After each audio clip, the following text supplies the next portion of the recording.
एक ऐसा दरख्त जो पूरी दुनिया के हर जंगल से बिल्कुल अलग, तन्हा और खामोश खड़ा है। एक जगह जहां जमीन के नीचे दुनिया के सबसे ज्यादा न्यूक्लियर वेपन्स छुपे हैं।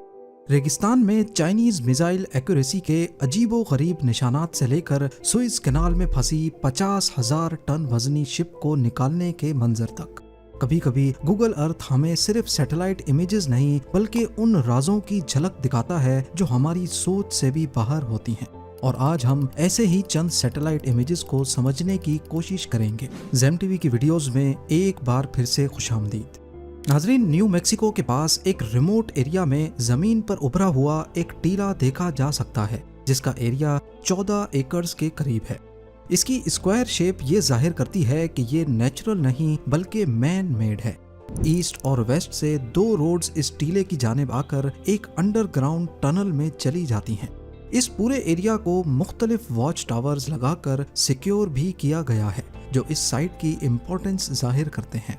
पास मौजूद Kirtland underground munitions storage centre से मालूम पड़ता है कि ये जगह अमेरिका की खास वेपन स्टोरेज साइट है। एल्बकर्की नामी शहर में मौजूद कर्टलैंड एयरफोर्स बेस के अहाते में ये स्टोरेज साइट दुनिया की सबसे बड़ी न्यूक्लियर वेपन स्टोरेज साइट है, जहां एक अंदाजे के मुताबिक 2500 न्यूक्लियर वॉर हेड्स रखे हुए हैं।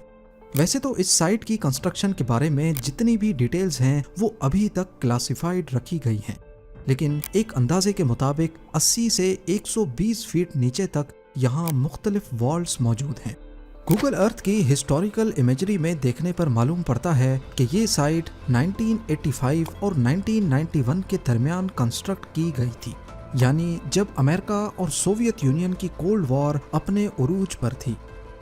हमारी दूसरी लोकेशन है नेवाडा डेजर्ट में, जो अमेरिका का इंतहाई बंजर और सुनसान इलाका माना जाता है।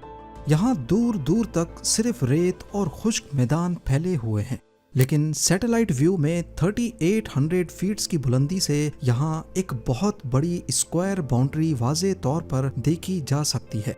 इस स्क्वायर के अंदर जूम करने पर एक जगह कुछ अजीबो गरीब स्ट्रक्चर्स सामने आते हैं, जैसे HOXL अल्फाबेट्स और कई जियोमेट्रिक शेप्स। ये स्ट्रक्चर्स 18 एकड़ के रेगिस्तानी मैदान पर बनाए गए हैं और सबसे दिलचस्प बात यह है कि ये इतनी वीरान जगह पर हैं जहां से करीबी शहर भी कई 100 मील दूर हैं। तो अब सवाल उठता है, ये गुमनाम स्ट्रक्चर्स किस चीज के हैं और इन्हें क्यों बनाया गया? हिस्टोरिकल इमेजरी से पता चलता है कि इनकी कंस्ट्रक्शन 2006 और 2010 के दरमियान हुई थी और आसपास कई गाड़ियों के ट्रैक्स भी देखे जा सकते हैं। काफ़ी रिसर्च के बाद मालूम पड़ा कि ये जगह यूएस नेवी का फैलन रेंज ट्रेनिंग कॉम्प्लेक्स है। ये कॉम्प्लेक्स 84,000 एकड़ पर फैला हुआ है, जहां मुख्तलिफ ग्राउंड टारगेट्स बनाए गए हैं और ये स्ट्रक्चर भी उन्हीं टारगेट्स का हिस्सा है। ये बिल्डिंग्स असल में मेटल कंटेनर्स से बनाई गई हैं, जिनको खास तौर पर नकली शहर या बस्ती जैसा बनाया गया है, जिन पर air to ground missile test किए जाते हैं। इसके अलावा स्पाई प्लेन्स और सैटेलाइट्स भी इन टारगेट्स का इस्तेमाल करते हुए जूम, फोकस और कोऑर्डिनेट कैलिब्रेशन करती हैं। इसी कॉम्प्लेक्स में एक बहुत बड़ा सर्कुलर स्ट्रक्चर भी मौजूद है, जिस पर एग्जैक्टली नॉर्थ, साउथ, ईस्ट और वेस्ट की डायरेक्शन लाइंस बनाई गई हैं। ये भी स्पाई सैटेलाइट्स को कैलिब्रेट करने के लिए बनाया गया है। जब स्पाई सैटेलाइट्स जमीन का चक्कर लगाती हैं तो उन्हें ये कंफर्म करना होता है कि कैमरा का जूम सही काम कर रहा है या कहीं फोकस ब्लर है, और जिस लोकेशन को लॉक करना है वो एक्यूरेटली ट्रैक हो रही है या नहीं। इसके लिए सैटेलाइट को जमीन पर एक विजिबल टारगेट चाहिए होता है, जिसकी शेप, साइज और कोऑर्डिनेट्स सैटेलाइट को पहले से पता होते हैं, और यही काम नेवाडा डेजर्ट के ये स्ट्रक्चर्स कर रहे हैं। अब चलते हैं चाइना के टकलामकान डेजर्ट में, जहां रेगिस्तान के बीचों बीच 500 एकड़ के एरिया पर ये अजीबो गरीब ग्रिड पैटर्न बना हुआ है।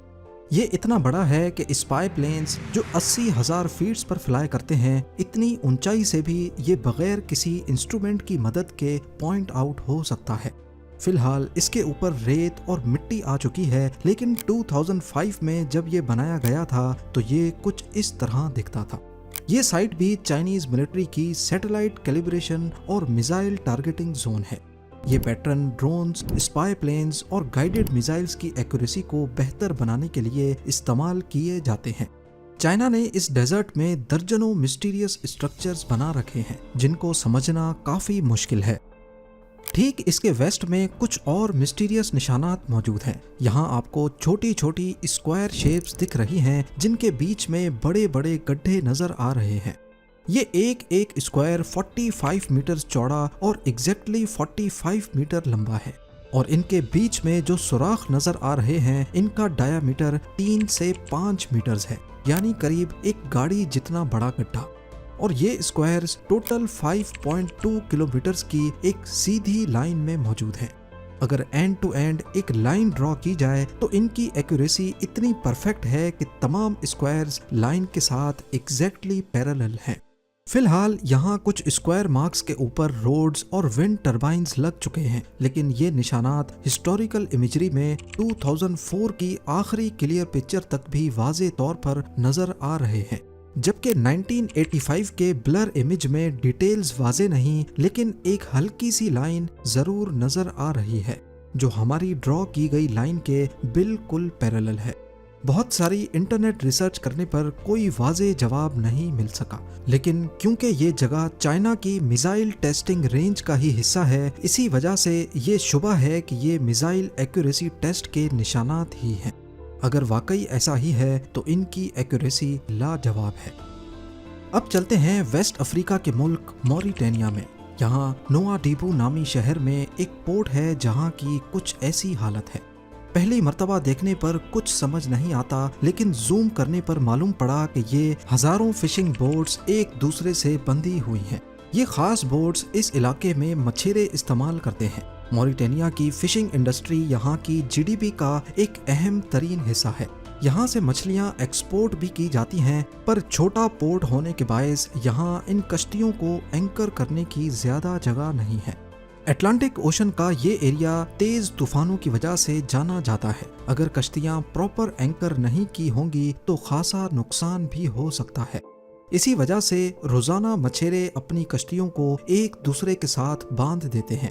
इससे कश्तियां भी महफूज रहती हैं और एंकरिंग के चार्जेस सब में डिवाइड हो जाते हैं। कोविड-19 में जब पूरी दुनिया में लॉकडाउन्स चल रहे थे, उस वक्त यहाँ की फिशिंग इंडस्ट्री भी काफी मुतासिर हुई और उस वक्त यहाँ का पोर्ट इससे कहीं ज्यादा क्राउडेड था। इसका अंदाजा इस सैटेलाइट इमेज से लगाया जा सकता है जो कि अक्टूबर 2020 में कैप्चर किया गया था। अब रुख करते हैं पैसिफिक ओशन का। न्यूजीलैंड के साउथ में 635 किलोमीटर दूर पैसिफिक ओशन की वीरानियों में वाक़े ये है कैंपबेल आइलैंड। ये आइलैंड वैसे तो हरा भरा है, जहाँ ग्रासी फील्ड्स और मुख्तलिफ झाड़ियाँ पाई जाती हैं, पर हैरानी की बात यह है कि इस पूरे आइलैंड पर सिर्फ एक ही दरख्त मौजूद है और वो भी सैटेलाइट इमेज में कैप्चर हुआ है। सिटका स्प्रूस नामी ये अकेला दरख्त भी शायद यहाँ नहीं होता अगर 1901 में एक एक्सपीडिशन के दौरान इसे यहाँ नहीं लगाया जाता।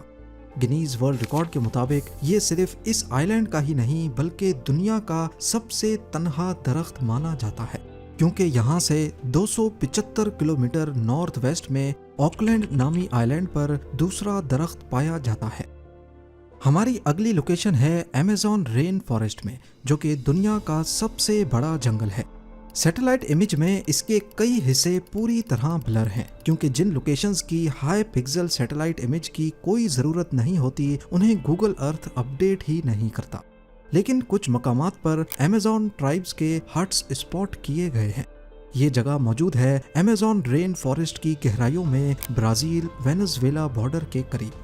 बहुत ही मुमकिन है कि ये कबीला यानोमामी ट्राइब का हिस्सा हो, जो ब्राज़ील और वेनेजुएला के दरमियान डीप जंगल में रहते हैं। सैटेलाइट इमेज में जो सर्कुलर हट्स दिख रहे हैं उन्हें शबोनो कहते हैं। ये एक ट्रेडिशनल कम्युनल हाउसिंग स्ट्रक्चर होता है जहां पूरा कबीला एक छत के नीचे रहता है। ये लोग हंटर गैदरर्स हैं जो अपना गुजारा बंदर और मछली का शिकार करके करते हैं। इन्होंने अपनी सेटलमेंट्स ज्यादातर रिवर के आसपास बना रखी होती हैं। बीमारी की सूरत में ये जंगली जड़ी बूटियों से अपना इलाज करते हैं। ये एरिया हद से ज्यादा वीरान है, जहां से 250 किलोमीटर दूर तक भी कोई शहर नहीं है। और जंगल इतना घना है कि यहाँ तक पैदल पहुँचना भी नामुमकिन है। इस पूरे रेन फॉरेस्ट में 400 से ज्यादा कबीले बसते हैं, जिनमें से 100 कबीले ऐसे हैं जिनको पता ही नहीं है कि दुनिया में और लोग भी बसते हैं। एक अंदाजे के मुताबिक पूरे अमेज़न रेन फॉरेस्ट में 10 लाख लोग रहते हैं। अब रुख करते हैं इजिप्ट का, जहां सुएज कैनाल की एंट्रेंस के करीब एक अजीब मंजर सैटेलाइट इमेज में रिकॉर्ड हुआ है।